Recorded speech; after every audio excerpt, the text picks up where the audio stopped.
Hi friends, welcome to my channel. আজ আমি তোমাদের সাথে শেয়ার করব ওয়ান পট মিল। এটি খুব সহজেই এবং ঘরে থাকা উপকরণ দিয়েই তৈরি হয়ে যায় দারুণ স্বাদের একটি টেস্টি খাবার, যেটা ছোট বড় সকলেরই পছন্দের খাবার। এর জন্য দেখো, এখানে আমি ঘরে থাকা যে চাল আছে, আমরা যেটা রোজ ব্যবহার করি, সেই চালটা এখানে আমি ব্যবহার করেছি। এবার চালটাকে দেখো আমি ভালো করে জল দিয়ে 3 থেকে 4 বার ধুয়ে পরিষ্কার করে নেব।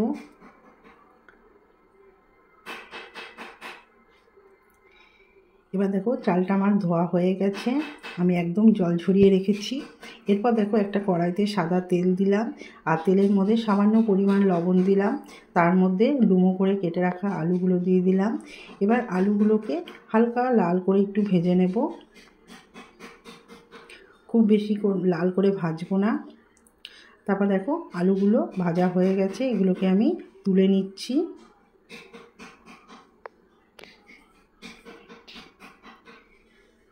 এবার দেখো, কেটে রাখা পনিরের টুকরোগুলো দিয়ে দিলাম, এগুলোকেও বেশ হালকা করে ভেজে নেব।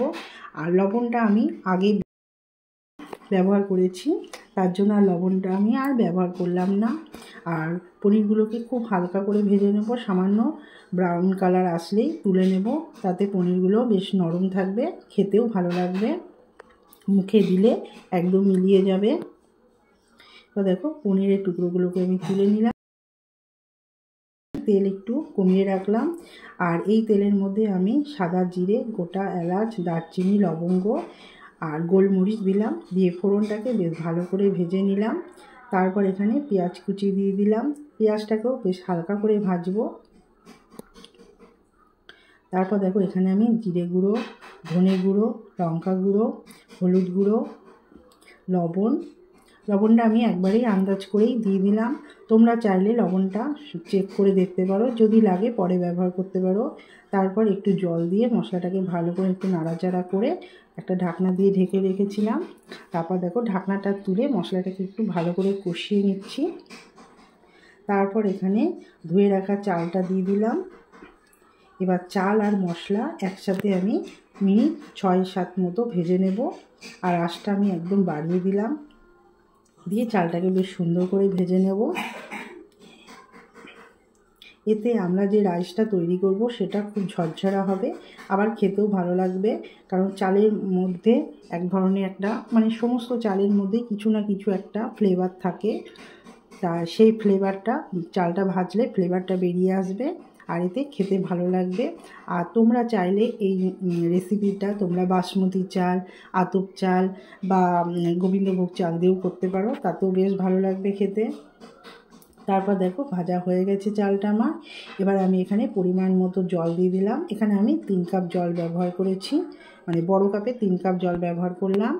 তারপর দেখো, এখানে ভেজে রাখা আলুগুলো দিয়ে দিচ্ছি, আর ভেজে রাখা পনিরের টুকরোগুলো দিয়ে দিচ্ছি।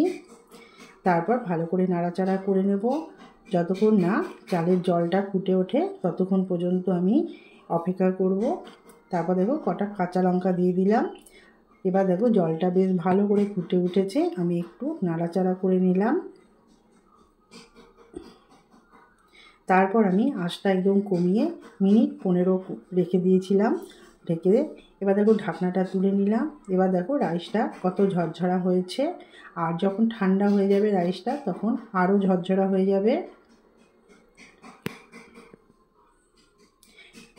দেখো, রাইসটাকে আমি একটু চেক করে নেব। আর বন্ধুরা, এত গরমের মধ্যে আমাদের রান্নাঘরে থাকতে কারোরই ভালো লাগে না, তাই অল্প সময়ের মধ্যে ঘরে থাকা উপকরণ দিয়েই একটা দারুণ টেস্টি খাবার তৈরি হয়ে যায়। তোমরা অবশ্যই বাড়িতে একবার তৈরি করো। রাইসটা দেখো আমার একদম তৈরি হয়ে গেছে। এবার আমি এখানে একটা রায়তা তৈরি করে নেব। এর জন্য এখানে আমি 2 চামচ টক দই দিয়েছি, আর পরিমাণ মতো জল দিলাম, দিয়ে ভালো করে ফেটিয়ে নিলাম। আর তাতে এর মধ্যে আমি 2 চামচ পেঁয়াজ কুচি, 2 চামচ শসা কুচি দিয়ে দিলাম, আর আন্দাজ মতো আমি লঙ্কা দিয়ে দিলাম, কাঁচা লঙ্কাই ব্যবহার করেছি এখানে। তারপর এখানে চাট মশলা আর সামান্য লবণ দিয়ে দিলাম, দিয়ে ভালো করে বেশ নাড়াচাড়া করে নিলাম। এবার দেখো, আমার রায়তাটা একেবারে তৈরি, আমি এবার সার্ভ করে নেব।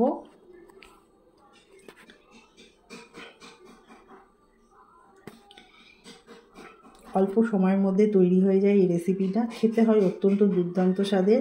তোমরা অবশ্যই বাড়িতে তৈরি করো। ছোট বড় সকলেরই একটি পছন্দের খাবার হবে এটা। আর তোমরা এটা লাঞ্চে বা ডিনারে তোমরা অবশ্যই এটা রাখতে পারো। খেতে হয় খুবই ভালো। আর কোনো বাড়িতে গেস্ট আসলেও তোমরা এই রেসিপিটা রাখতেই পারো। আর যদি তোমাদের বন্ধুরা ভিডিওটা ভালো লাগে তাহলে অবশ্যই একটা লাইক কমেন্ট করো আর শেয়ার করতে ভুলো না। আবার তোমাদের সাথে আমার পরের ভিডিওতে অবশ্যই দেখা হবে।